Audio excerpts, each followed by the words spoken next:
So, welcome again to the course on physics of nanomaterials.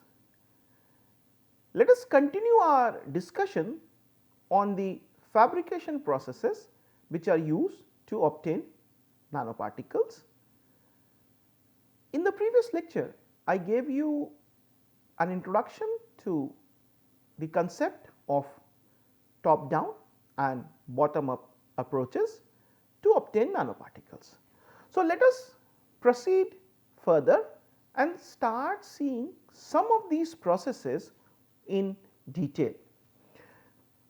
As I said, there are large number of protocols which can be used to obtain nanoparticles. You can also make combinations of various protocols to obtain a new strategy with which you can tailor the final nanoparticle which you get.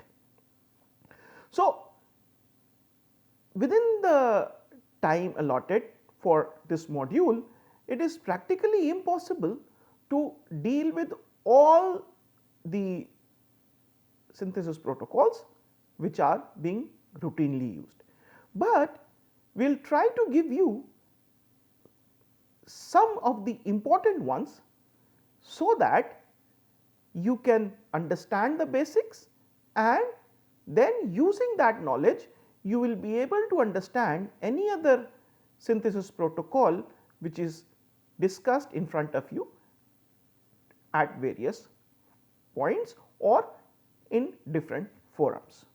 So, in today's lecture, let us start our discussions on the physical methods and see how we can use some of the commonly used methods to obtain nanoparticles. So, in today's lecture, let us start with physical methods which are commonly used to obtain the nanoparticles.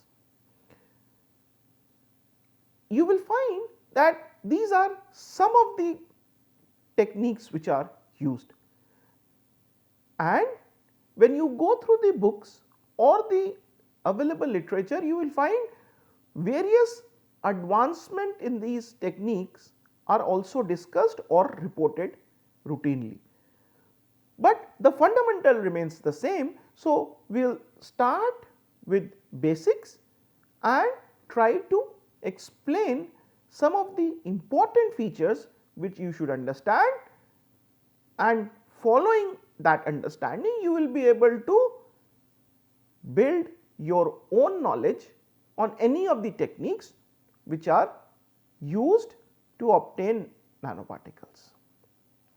So, as I said, we have talked to you about the bottom up and top down approaches to obtain nanoparticles. Now, these particles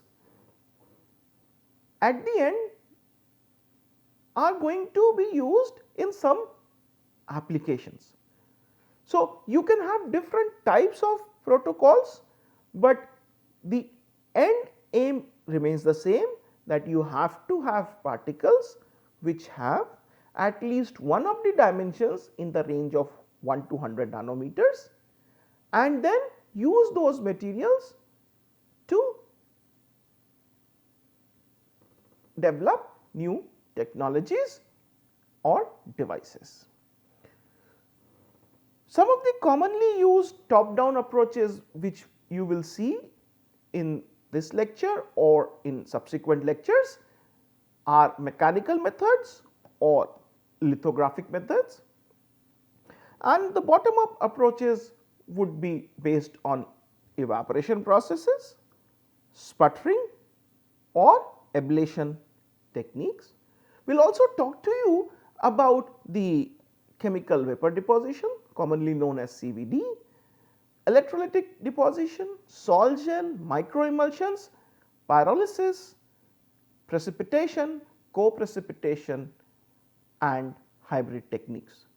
We have seen precipitation techniques right from our school days, where we were using solution A and then a precipitating agent to get a new product. So, let us start with some of the chemical synthesis routes, because this is most commonly used and we have developed some understanding over a period of time right from our school days. Some of the commonly used synthesis protocols are sol-gel, hydrothermal, co-precipitation, mini emulsion or emulsion based, and solid state thermochemical. Let us start with sol-gel. So, as the name suggests, sol and then gel.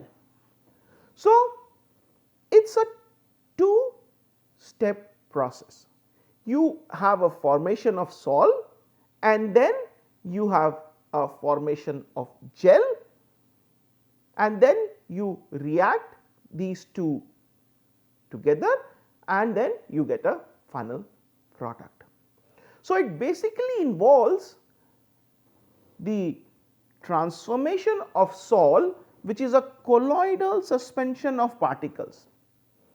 In one of the lectures of this week, we will give you a new understanding about colloids. It needs some more dedicated time, but we will talk to you about colloids, how colloids are formed and so on and so forth. But for the time being, you will find that sol is basically a colloidal suspension of particles, which is then converted to a solid phase, that is called as gel, through a series of hydrolysis and polycondensation reactions. This can involve metal alkoxides or inorganic salts. So, once you have a transformation from salt to gel, then following this gelation, the material is typically dried and then calcined to produce nanoparticles. What is calcination? Calcination is the temperature at which the reaction is complete and you get the desired molecular formula of the material. So, that is where you actually ensure that the chemical reaction is complete and you get the desired material. That is the process of calcination. This term is more routinely used while we are talking about ceramic synthesis, but the process remains the same. You must understand there are two terms, calcination and sintering. They are two different terms. Calcination is the temperature at which the reaction takes place, whereas sintering is the process of densification of the solid. So, these are sometimes confused, but please do not do that. There are two separate processes. One is the formation of the material and then densification of the material. There is another term which is used, that is called annealing. Annealing is different from calcination. Annealing is the process by which you eliminate any volatile components which are there in your material during, let us say, pellet formation, or you are using some kind of a binder to bring the solids together, and also to remove any preferential growth or texturing which is appearing in the system, which can appear because of, let us say, preferred rubbing, or while you are mixing the samples you introduce unwarranted strain in one of the directions. So, you want to anneal that out. So, you want to remove that. That is an extrinsic property, not the intrinsic property. So, there are three terms, calcination, sintering and annealing, which should be clear to you. So, now you get nanoparticles, you can, following gelation, you can also get thin films or porous structures but with controlled composition, size and morphology. So, now you have a colloidal sol that transforms into a gel and which is dried and calcined. Now, dried and calcined, suppose you ensure that the calcination takes place at 650 degrees. So, you give certain specific temperature to the sample. Then you say no, you want to ensure that the chemical reaction takes place at 700 degrees. Then you heat the sample at 700 degrees for let us say 12 hours or 6 hours. So, you define time and temperature. So, when you give heat, you are changing the reaction kinetics, and therefore, if you ensure reactions at two different temperatures, you can then get different types of morphology and size of the particles. Hence, just by ensuring the variation in calcination temperature, you can get new types of nano sized particles. But please remember, there is a subtle difference in the calcination processes which you talk in terms of ceramics and what you talk in terms of sol gel. In ceramic, the calcination temperatures are mostly quite high, of the order of 600 or more. At such high temperatures, more and more particles come together and form a globule or agglomerate, and the size of this agglomerate is quite large. So, you do not go to very small size particles, but you end up getting large size particles. But the calcination temperatures which we are talking about in sol gel are quite low. Generally, we want to have a calcination temperature as low as possible, so that you do not give too much of energy to the particles to agglomerate and grow in size. Ideally, it should be very near to the temperature at which you are actually introducing the gelation process, but because that is rarely possible, you have to slightly heat. Now, the moment I say you have to heat, you have to check at what temperature the calcination will actually take place. So, suppose gelation takes place as room temperature, then you must optimize the calcination temperature. It is not a random choice. You must see whether the system forms the molecular unit at 40 degrees, 50 degrees, 55 degrees, 60 degrees and so on and so forth. There is a detailed optimization process which has to be undertaken, and that takes time, because every time you have to make a sol, a gel, dry it and then calcine it. So, and then heat at different temperatures for different times. Suppose you heat at 50 degrees for 5 hours, the process is incomplete, but you realize that 80% of the phase formation is appearing when you take an X-ray diffraction. Then you try to increase the time without increasing the temperature. Then you see whether you can increase the phase purity. If not, then you have to increase the temperature, and then you are required to do a time dependent calcination. So, all these processes therefore requires a very careful optimization process, and that is where laboratory level experiments become very critical. The laboratory level experiments will give you these optimization processes, and then when you take it to industrial scale, you can then have an idea with you that this is the temperature and the required time for completing a calcination process is already known to you. Otherwise, you will end up getting impure samples and you will never get the reproducibility of properties which you are looking from nanoparticles. And that is why it is a field of research in itself. You will find there are many groups which are just focusing on understanding the chemical kinetics of material formation, because it requires dedicated work for months after months just to get a single phase material. Although a simple process, but lot of hard work, understanding goes behind that to get a new material.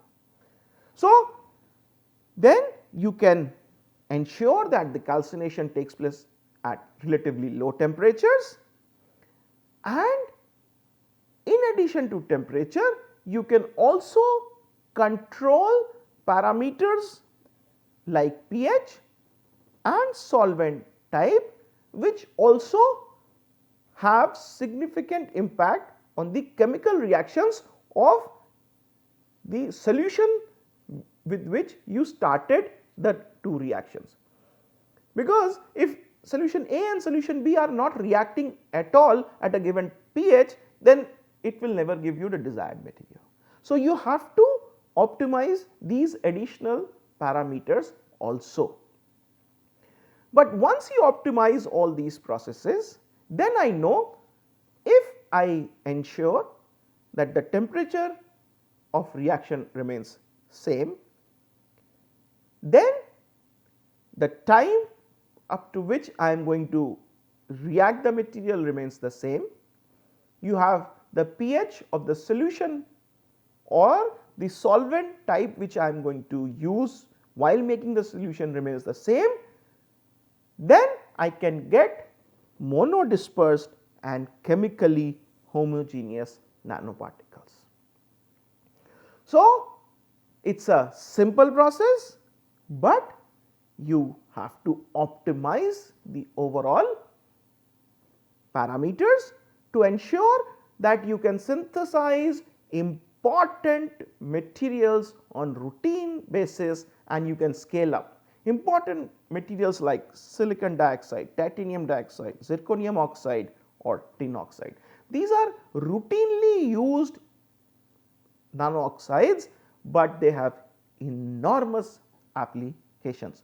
So, just to check your understanding, can you read from the books which we will mention later and find out the synthesis protocols by which you can get silicon dioxide and titanium dioxide, and also find out the corresponding applications of these nano materials.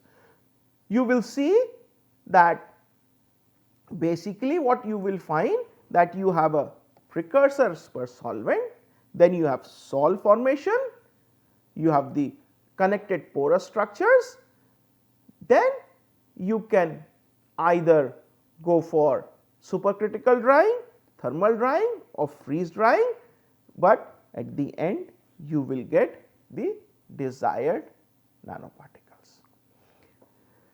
Now, in the previous case we were focusing on changing the temperature. Let us add one more thermodynamic parameter as the variable. Let us add pressure.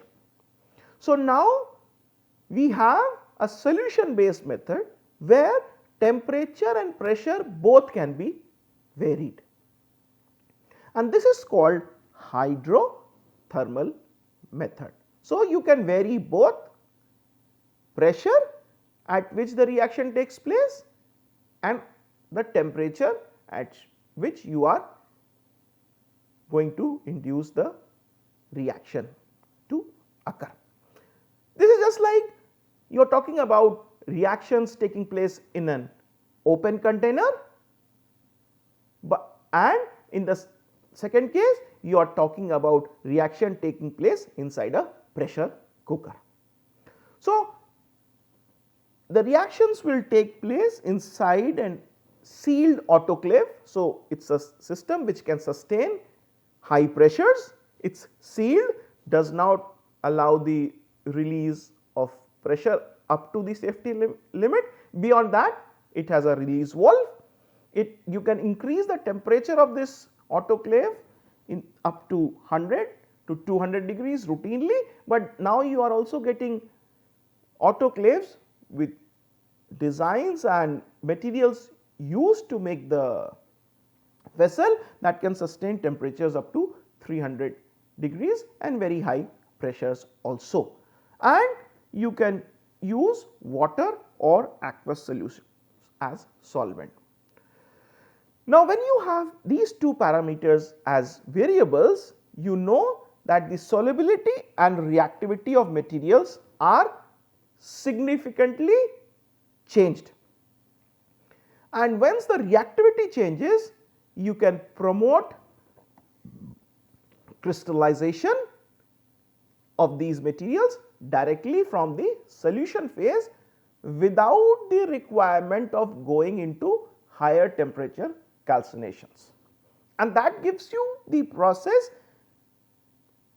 to obtain nanoparticles which are less agglomerated and monodispersed. And therefore, you can get large number and types of nanostructures. This process is low cost and scalable for industrial use, and you can again get the nanoparticles you are looking for and many more. But please remember, in this process, one of the major aspect which has to be taken care, it is very, very important that you understand safety protocols while using a hydrothermal method is extremely critical. You cannot go on increasing temperatures and pressures without control. Otherwise, there would be mechanical failures of the chamber, and that would lead to very, very serious consequences. So, do not use hydrothermal method without understanding the specification chart which is given by the manufacturer. The manufacturer clearly defines the maximum amount of liquid which can be filled inside the chamber, because when there is vaporization, then you should have enough space for the vapor to get collected on top of this liquid. Otherwise, you will have very, very high pressures building inside the liquid itself. So, it tells you that in a jar, what is the maximum liquid or solution which you can fill? What is the density of the solution which you should maintain? What is the mass loading which you should have? And very importantly, what is the maximum temperature which you should go up to for a given pressure?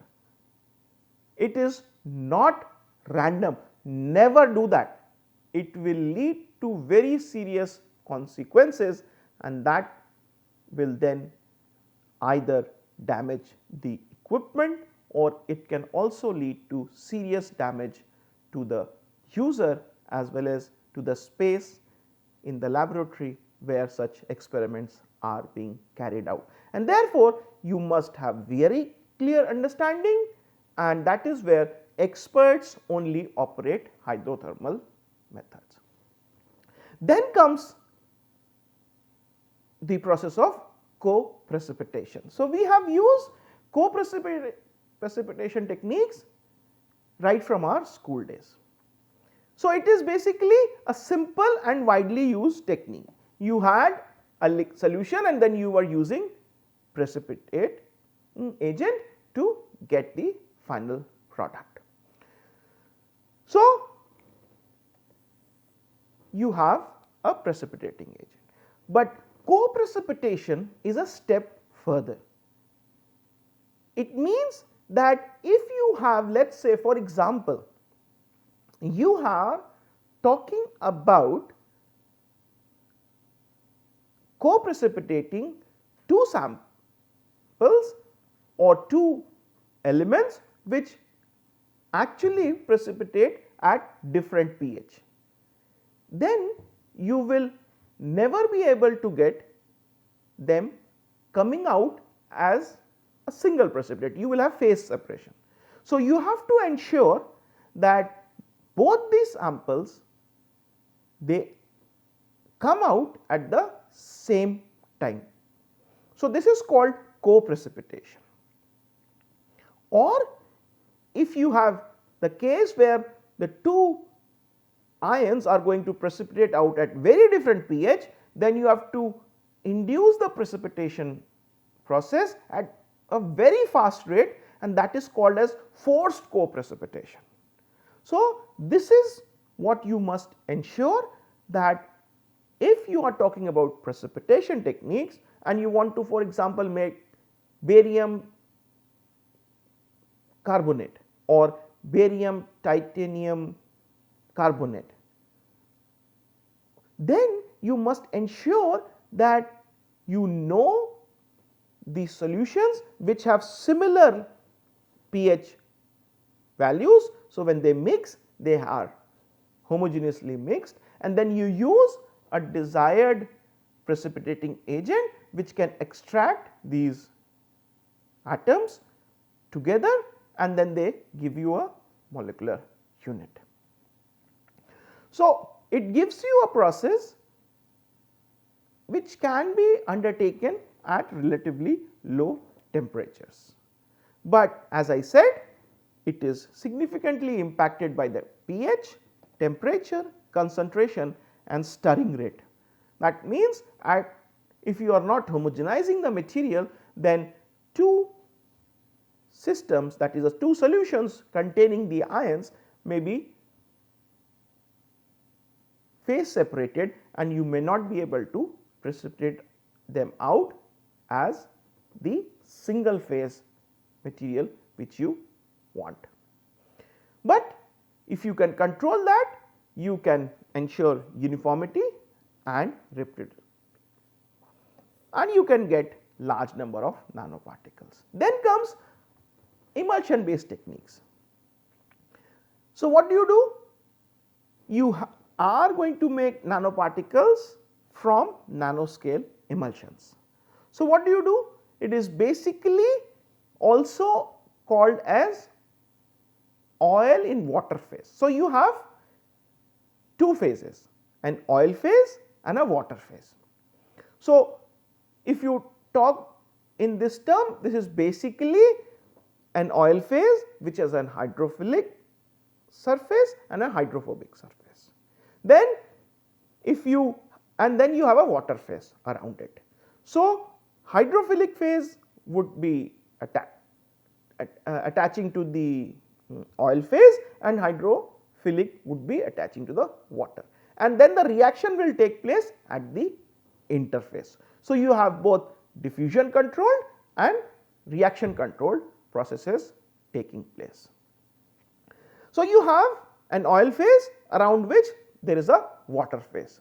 So, these droplets which form within the reactors act as nanoreactors. So, oil phase and the water phase, reaction taking place at the interface. So, this acts as a nanoreactor in the overall reaction, and the reaction will only take place between these two surfaces. So, you are talking about droplets which are very small, therefore, the particles which will form would itself be quite small. So, the chemical reactions which are like polymerization, precipitation or sol-gel processes can lead to nanoparticles, but here you are introducing a new concept, that you have the formation of the oil in water phase. So, this is used for obtaining large number of nanoparticles. Then you have solid state thermochemical. It is one of the most commonly used technique What you do here is basically you have the reactant, the raw materials in the solid phase, then you first grind it together, mix them together, then you ball mill, homogenize, then you calcine the powders, take it back, again have a pelletization process, and then you go for sintering of these systems to ensure densification of the material. So, then these kind of systems can also be obtained, and the materials which you generally get with solid state thermochemical are on the higher side of the nanometer range which you are talking about, because the calcination temperatures become slightly higher. So, although commonly used, but gives you higher size particles, and monodispersivity is also questionable, because it is a mixing in a motor, but because in this process it is hand mixing in a gate motor, which cannot ensure homogeneous mixing, and you have as a result loss of monodisperse condition of solids which you get. So, this is the overall process which I just discussed, but you will find that it is commonly used to obtain large number of material. The advantage in these processes are that you actually can reduce the post synthesis purification steps. In chemical processes, you had to remove the remaining solvents, or you had to decant the solution and then obtain precipitate, and then you have to wash out the ions like ammonium or any other ion which gets attached to the surface of the precipitate, and that is going to add time and cost to the overall process. But in these solid state thermochemical processes, you can reduce the overall process. And if you go now to from chemical process to physical methods, you will find that in addition to the first step of agate motor mixing, you can use a high energy ball mill, which we had discussed in previous lecture also, and I will discuss more about this in the top down approach to get nanoparticles. Let us therefore spend more time on other techniques. You can have physical technique like melt mixing. So, you can get nanoparticles formed or arrested within a glass matrix. So, what you do? You take a glass matrix, arrest the reactants there, ensure the nucleation within that small region, and then you get the growth of the particle leading to crystalline solids. So, metals typically form crystalline solids under normal cooling condition, but if you cool it at very fast rates, metal can form amorphous solids which are called as metallic glasses. If you plot the enthalpy versus temperature curve, you will find that if you have very slow cooling, then you have a different curve. If you have very fast cooling, you have a different curve, and then if this is the crystallization curve which you are looking at, then the cooling rate may give you different forms of crystallization. So, the rate at which you cool down the system also has serious impact on the funnel size of the particle. Then comes evaporation processes, that you have a sample or solution and then you evaporate them and then let the vapor deposit on a substrate and then they will self assemble, or they will deposit on a substrate and then you can heat the substrate to get the desired nanoparticle. There are various types of evaporation methods and we will discuss some of them now. Let us talk about physical vapor deposition. So, what you have? Physical vapor deposition. So, you have a target, you have a substrate. The whole process is carried out in a vacuum chamber. Now, what you do? You have a evaporation source. You can use a plasma or a laser or some kind of a source that is a high energy source which can lead to the evaporation of particles from the target and you have them suspended in the plasma above. Now, you have this vapor which goes up and then there is a substrate. These particles will then go and get deposited on the substrate. So, layer by layer after layer these will go on getting deposited on the surface. You have vacuum chamber. So, if you remove the air, how will this particle go from the target to substrate? So, you introduce some transport media, that is some kind of an inert gas like argon, which ensures that there is no reaction with the particles which are coming out with the transport gas, but this gas facilitates the transport from target, that is a hot target, to the substrate which is a cool surface.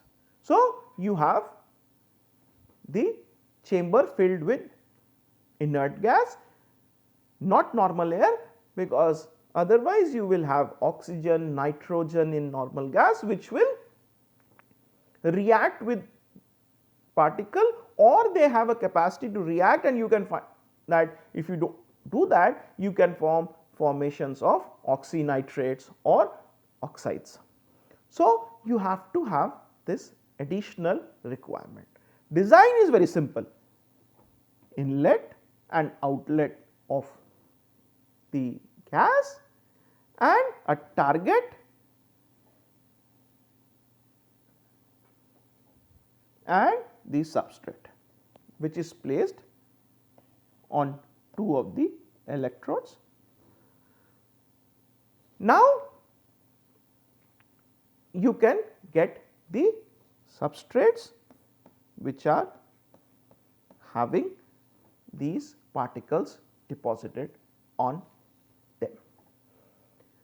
So, clearly the PVD coatings would be used to improve the hardness of the substrate or increase wear resistance, prevent oxidation or any other property which you want to introduce. They have a large number of applications in aerospace. You have various civil applications, automotive applications, dyes or molds in various chemical industries or defense applications. So, now if I ask you that please, using a PVD process, make a material which has different types of coating on it.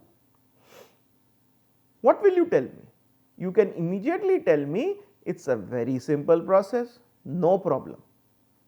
What we are supposed to do is we just have to take different types of targets from which the vapor has to be obtained containing the particles from the target, which will get deposited layer by layer on the substrate. But please remember, the choice of target is not random. You should choose a target which will release these particles on receiving the energy. So, if you have an energized beam falling and you have a very hard target, the particles will never come out of this target. So, you should have the target which allows the ionization and the release of these particles from its surface, and then deposition can take place. The substrate should also be such that it accepts the particles which are coming in. You cannot have a substrate which has a property to repel the incoming target particles which you chose, then there is nothing going to happen. You will have delamination. The moment you take out the substrate, the particles on the top will just delaminate. So, the choice of target and substrates have to be carefully chosen. Then you can go to a next step where you can use a ionized cluster beam deposition.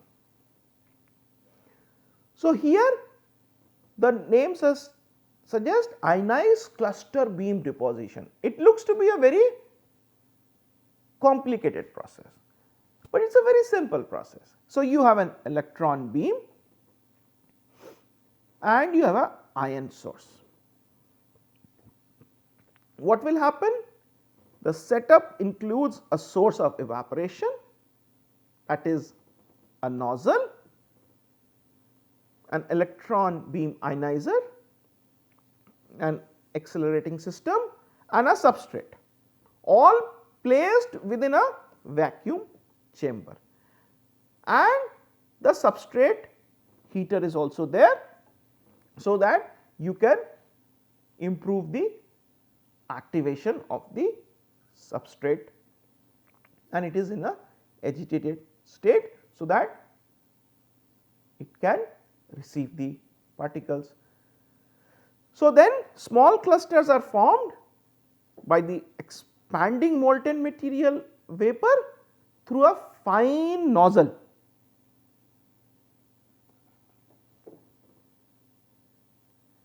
And the nozzle diameter must be larger than the mean free path of vapor phase atoms, otherwise you will have recombination. Now, these clusters are ionized by the electron beam as they exit the nozzle and enter the vacuum chamber.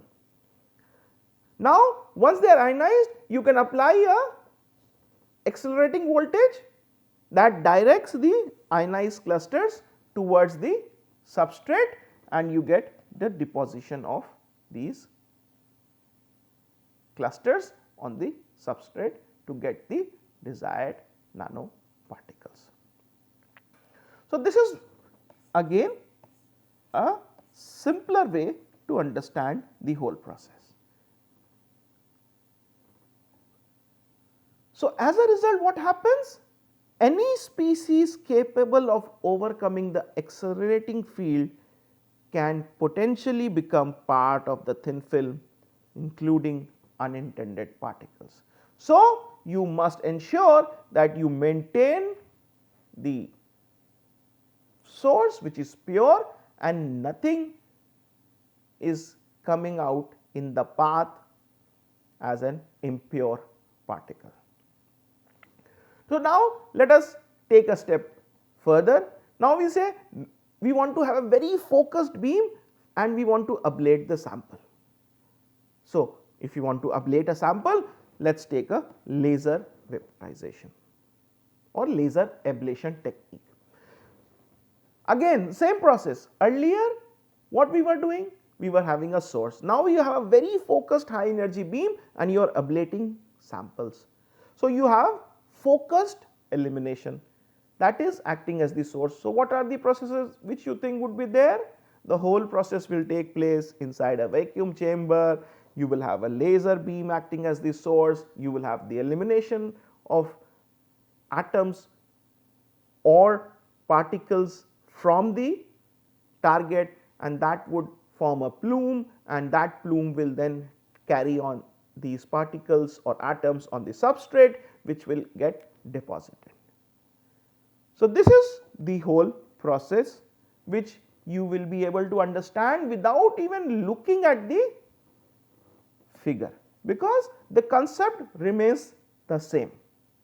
So, the laser beam evaporates atoms from the solid target, which then collide with gas atoms, losing energy and forming clusters, and these are then depositing on the targets. So, these clusters condense on a cooled surface, forming nanostructured films or particles, and large number of materials can be obtained using these techniques. Now, you from laser ablation you can also go to laser pyrolysis. This is also called as laser assisted deposition. Here what you are doing is the decomposed, so you are actually having a pyrolysis. So, the decomposed atoms or molecules collide with inert gas, interact, form clusters, which are again deposited on a cooled substrate. Rest everything remains the same.